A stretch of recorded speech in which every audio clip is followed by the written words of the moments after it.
Nums 2025 और इसमें chemistry हम सॉल्व कर रहे हैं। First one, most molecular crystal melt below. तो मॉलिक्यूलर क्रिस्टल में हर क्रिस्टल अलग अलग टेम्परेचर पे मेल्ट होगा, लेकिन मॉलिक्यूलर क्रिस्टल में दूसरे क्रिस्टल के मुकाबले में जो इंटरमॉलिक्यूलर फोर्सेज हैं वो वीक होती हैं, तो इनका ज़्यादातर एवरेज टेम्परेचर आपको मिलेगा बिलो 330 डिग्री सेल्सियस। तो Charlie is the choice. How much heavier is hydrogen atom as compared to electron? So hydrogen atom is heavier compared to electron 1837 times. That is Charlie. Straightforward, no concept here. The value of equilibrium constant for the decomposition of ozone 825 degree Celsius, यानी ozone decompose होगा oxygen में, तो इसके लिए जो equilibrium constant है वो 10 power 55 आपको मिलेगा। That is alpha is the choice. A reaction is first order with respect to A and third order with respect to B. The rate equation is, तो जब A का फर्स्ट ऑर्डर है तो A का power 1 होना चाहिए, और B के रिस्पेक्ट से वो थर्ड ऑर्डर है तो उसका पावर 3 होना चाहिए। So we are having this charlie choice in which rate of first जो रिएक्शन है A पावर 1 है और B पावर 3 है। For a reaction A gives products. If concentration of A is doubled, product increase 4 times. The order of the reaction will be. तो remember, अगर हम concentration double करें, rate double हो जाए तो वो फर्स्ट ऑर्डर रिएक्शन होता है। अगर हम कंसंट्रेशन डबल करें और रेट उसका 4 टाइम्स हो जाए तो फिर ये सेकंड ऑर्डर रिएक्शन होता है। तो Charlie is the correct choice. Select the spontaneous reaction from the following. Reaction of nitrogen and oxygen, no, it's not spontaneous. Emission of alpha particles from polonium, yes, it is spontaneous. Thermal decomposition of marble, no. And burning of paper, no. ये भी spontaneous नहीं होता। तो हमें जो choice मिल रहा है that is beta, emission of alpha particles from polonium. लेकिन ये होना चाहिए कि अल्फा पार्टिकल पोलोनियम से जब इमिट होते हैं तो वो एक न्यूक्लियर रिएक्शन होता है, एक स्पॉन्टेनियस केमिकल रिएक्शन नहीं होता। Select the exothermic reaction among the following. Thermal decomposition of phosphorus pentaoxide, no. Formation of atmospheric nitric oxide, no. ये भी spontaneous burning of methane, तो जो burning of methane है या any combustion reaction is always exothermic, so Charlie is the choice. The oxidation number of chlorine in HClO2, very simple, this is HClO2. Oxygen का -2 है और जब 2 oxygen है तो -4 हो जाएगा। हाइड्रोजन जो है वो +1 हो जाएगा, और जब ये इक्वल साइन के इस तरफ आएंगे तो you will get here that is +3। तो +3 क्लोरीन का जो है ऑक्सीडेशन स्टेट हो जाएगा इस कंपाउंड में, that is beta. Bond order is equal to, तो रिमेंबर बॉन्ड ऑर्डर जो है that is bond order equal to electron in bonding molecular orbitals minus electron in anti bonding molecular orbitals whole divided by 2। तो यहाँ से हम bond order find करते हैं। तो अगर आप चार्ली को देखें, half of the difference between number of bonding electron and anti-bonding electron, so Charlie is the correct choice. Which of the following molecule has non-polar covalent bond? अब non-polar covalent bond अगर हम methyl chloride को देखें तो methyl chloride में hydrogen bonded to carbon and then bonded to chlorine. Methanol में अगर हम देखें तो फिर कार्बन के साथ 4 हाइड्रोजन होंगे और कार्बन के साथ ऑक्सीजन और फिर जाके OH। कार्बन डाइऑक्साइड को देखेंगे तो carbon double bond O and double bond O। और टिट्रा क्लोरोमीथेन को देखेंगे तो टिट्रा क्लोरोमीथेन में अगर हम लेंगे तो 1 carbon is bonded to 4 chlorines. अब यहाँ पे वो क्वेश्चन कि which of the following molecule has non polar covalent bond, तो नॉन पोलर कोवेलेंट बॉन्ड हमेशा सेम एटम्स के दरमियान होगा या जिनमें इलेक्ट्रोनेगेटिविटी 0.4 से कम आए तो वहाँ पे होगा। तो नॉन पोलर कोवेलेंट बॉन्ड अब अगर हम इसमें मिलेगा तो इस क्वेश्चन में एम्बिग्विटी मौजूद है, क्योंकि अब यहाँ पे नॉन पोलर मॉलिक्यूल को हम कह सकते हैं लेकिन इसमें जो भी बॉन्ड है वो सारे पोलर बॉन्ड हैं, और फिर उन पोलर बॉन्ड का डाइपोल मोमेंट मेजर करके हमें पता चलता है कि ये एक नॉन पोलर कंपाउंड यहाँ पे हो सकता है, एज ए होल वो मॉलिक्यूल नॉन पोलर होगा। तो सब में पोलर बॉन्ड मौजूद हैं, तो इस मेरे मुताबिक ये क्वेश्चन जो है इट इज़ एम्बिगुअस। या यहाँ पे ये होता है कि which of the following molecule is not non polar या पोलर है, पोलर बॉन्ड तो सब में मौजूद हैं, सो it is a type of ambiguous question. Which of the following alcohols will give oily layer upon heating? तो रिमेंबर ये test है ल्यूकस टेस्ट, और उसमें टर्शरी अल्कोहल फास्ट रिएक्शन करते हैं, देन सेकेंडरी अल्कोहल, और फास्ट रिएक्शन करते हैं देन प्राइमरी अल्कोहल, और फास्ट रिएक्शन करते हैं देन मिथाइल अल्कोहल। तो अब यहाँ पे हमने प्राइमरी अल्कोहल को ढूंढना होगा, तो अगर हम आ जाएं इथाइल अल्कोहल में, that is a primary alcohol, जबकि 2 ब्यूटेनॉल, जो 2 ब्यूटेनॉल है it is a secondary alcohol. 2 methyl 2 butanol ये एक सेकेंडरी अल्कोहल है, टर्शियरी अल्कोहल है सॉरी, और इस तरह से 3 मिथाइल 2 ब्यूटेनॉल तो वो भी एक सेकेंडरी अल्कोहल है। So ethyl alcohol is the primary alcohol, और वो ये रिएक्शन स्लो देगा, यानी हम उसको हीट करके ये रिएक्शन प्रोसीड करेंगे। Formalin is a mixture of, तो फार्मलीन में फार्मल्डिहाइड होना चाहिए, 40% फार्मल्डिहाइड चॉइस ए अल्फा में भी है, और यहाँ पे हमारे पास 45%, तो 40% formaldehyde, 8% methyl alcohol and 52% water, ये बना देते हैं formalin. Polymerization of formaldehyde and acetaldehyde occurs in the presence of, तो ये ज़्यादातर concentrated H2SO4 की मौजूदगी में किया जाता है, जिससे फिर वो आगे बेकेलाइट पॉलीमर वगैरह बन, अगर हम उसका फिनोल के साथ रिएक्शन करके पेराल्डिहाइड और मेटाल्डिहाइड बनते हैं इस रिएक्शन में. The boiling point of carboxylic acid are relatively high due to, carboxylic acid में डाइमराइजेशन होती है, यानी इंटरमोलिक्यूलर हाइड्रोजन बॉन्डिंग उनमें काज होती है, जिसकी वजह से उनका बॉइलिंग पॉइंट रिलेटिवली हाई होता है. So this is because of intermolecular hydrogen bonding, that is delta. Carboxylic acid react with metal carbonate, the colorless gas evolved is, remember for example यहाँ पे कैल्शियम कार्बोनेट है और ये किसी भी acid के साथ रिएक्ट कर जाए तो इनसे कॉरिस्पॉन्डिंग एक सॉल्ट बन जाता है उस एसिड के साथ. अगर कार्बोक्सिलिक एसिड है तो कैल्शियम कार्बोक्सिलेट सॉल्ट बनेगा, साथ में वाटर और कार्बन डाइऑक्साइड गैस रिलीज होगा. So carbon dioxide is that colourless gas evolved, that is Charlie. Which of the following compound will react with 2,2-dimethyl propanoic acid to produce ester? Look at this.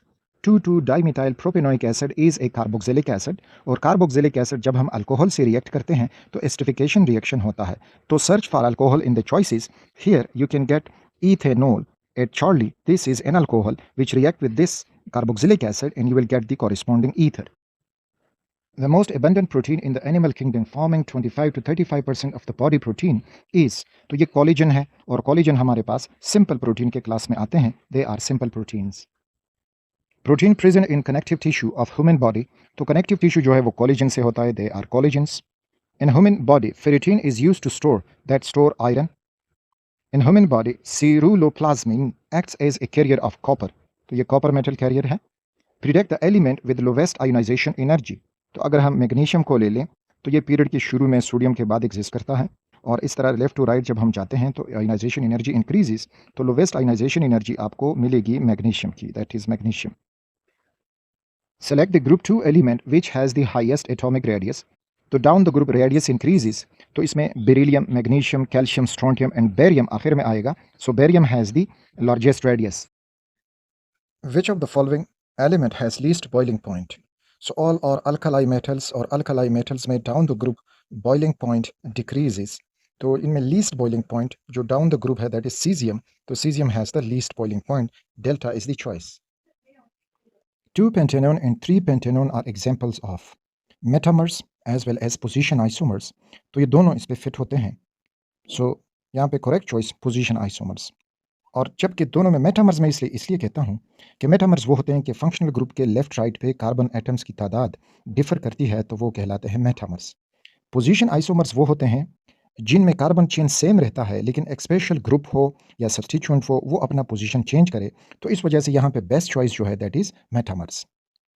Which of the following will show optical isomerism, तो optical isomerism के लिए हमने यहाँ पे देखना होगा कि कौन से मालिक्यूल में कायरल सेंटर मौजूद है. तो अगर हम 2-हाइड्रोक्सीप्रोपेनोइक एसिड देखें तो इसमें हमें मिलेगा कायरल सेंटर.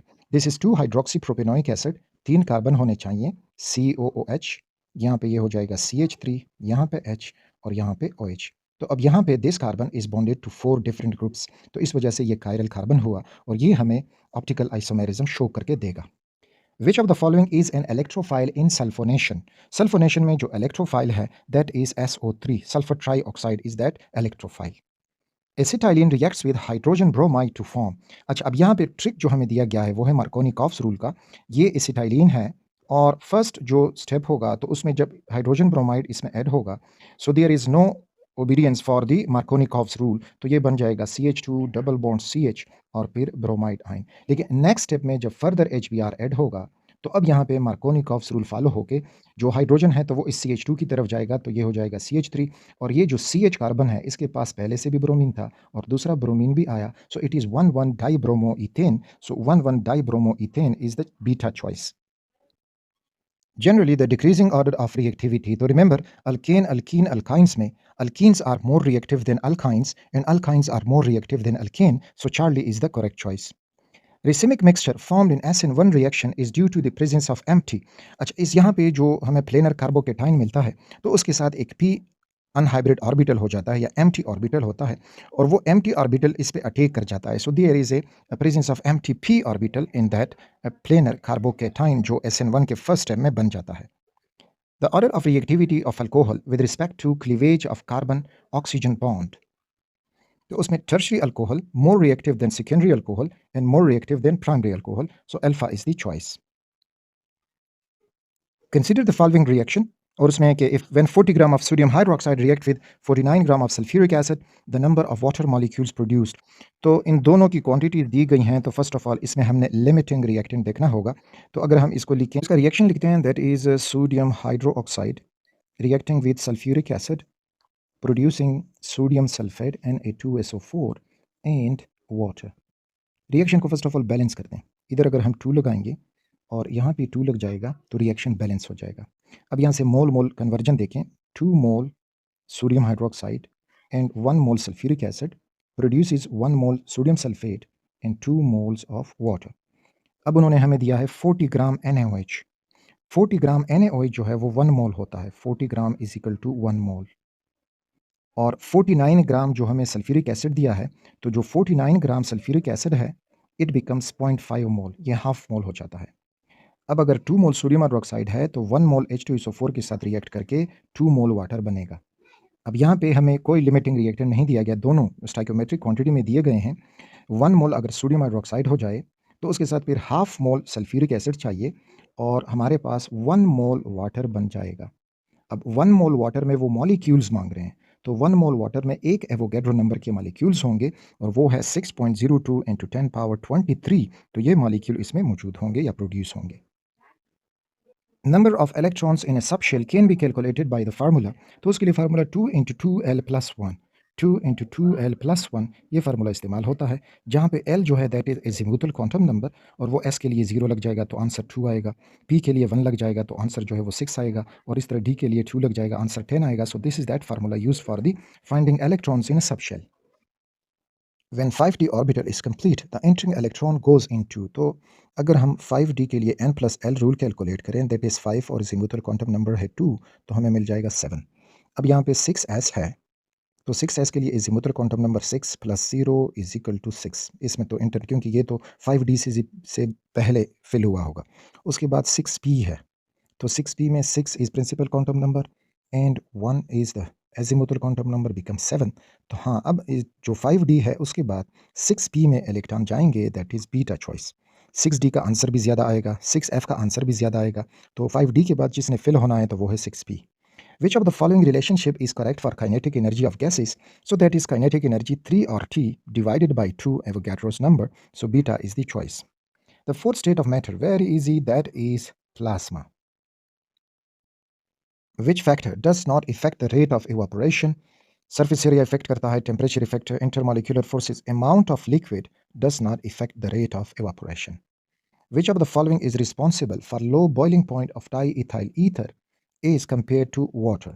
तो वाटर में तो हाइड्रोजन बॉन्डिंग है और ये जो बॉइलिंग पॉइंट मेल्टिंग पॉइंट है दे आर इंटरमॉलिक्यूलर फोर्सेस पे डिपेंड कर रही हैं। तो ईथर में जो है वीक इंटरमॉलिक्यूलर फोर्सेस होंगी, वीक इंटरमॉलिक्यूलर फोर्सेस की वजह से ये बाकी सारी प्रॉपर्टी होती हैं। So alpha is the correct choice. Hydrogen bonding does not exist in proteins में नाइट्रोजन है तो एग्जिस्ट करेगा, अल्कोहल में ऑक्सीजन है, यहाँ पे फ्लोरीन है। तो जो हमारे पास SiH4 साइलेन है, तो साइलेन में जो हाइड्रोजन बॉन्डिंग है वो एग्जिस्ट नहीं करेगा। The factor that affects the lattice energy, तो वो है charge on the ions. So charge to size ratio, जिसको हम चार्ज डेंसिटी भी कहते हैं, वो इसको इफेक्ट करेगा। The shape of crystal lattice depends upon, the shape of crystal lattice depends upon arrangement of particles, के पार्टिकल्स किस तरह से अरेंज हो रहे हैं, क्यूबिक फॉर्म में, फेस सेंटर क्यूबिक में, बॉडी सेंटर क्यूबिक में, तो अरेंजमेंट ऑफ पार्टिकल्स पे डिपेंड करता है। So this was for this test and wishing you all the best, students.